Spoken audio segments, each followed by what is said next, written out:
Well, it's true that peace work doesn't pay much, although we now have more courses in the peaceful resolution of conflict.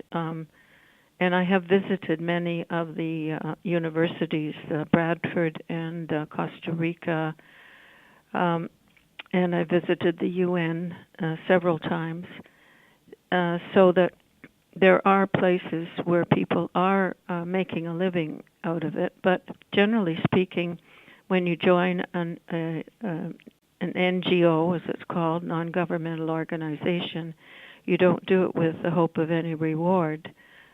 In fact, you end up spending a lot of your money and your time.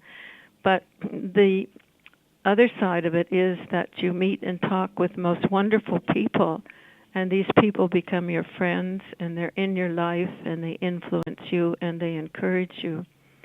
So belonging to nonprofit organizations is a wonderful way to work for peace. Now, the organization Pugwash, I just was invited to join a few years ago at one of the Pugwash meetings that we helped organize in Halifax. And Pugwash, the original place where Pugwash began in Nova Scotia. Science for Peace I've belonged to for a while, quite a while, partly because I did take mathematics and physics at university, although I don't consider myself versed in those subjects anymore. But I do think scientists have a lot to answer for from the moment that the atomic bomb was invented and used. I think scientists need to use their talents in pursuit of peace, and so Science for Peace does that, and I'm happy to belong to it and to edit their bulletin.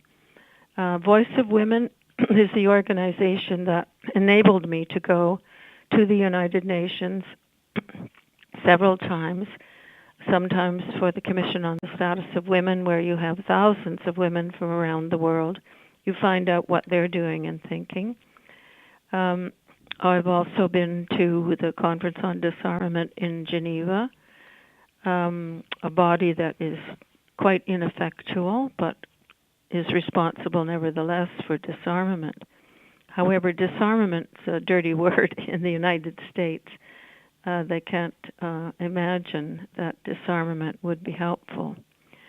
Other organizations I belong to are the International Institute of Concern for Public Health, and it was started by Rosalie Bertell, a woman I greatly admire, and the first woman to really raise in a scientific way the objections to nuclear power, from uranium mining right through to producing the plutonium for bombs.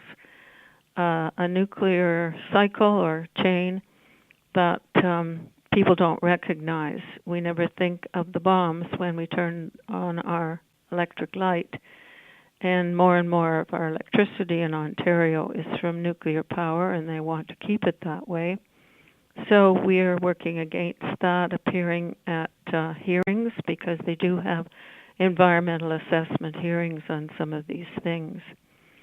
So if we could end uranium mining, that would help. And we are a big contributor through our uranium mining to the production of nuclear bombs, but also depleted uranium weapons. So you can see one thing leads to another, and you can get quite involved in the science of it all.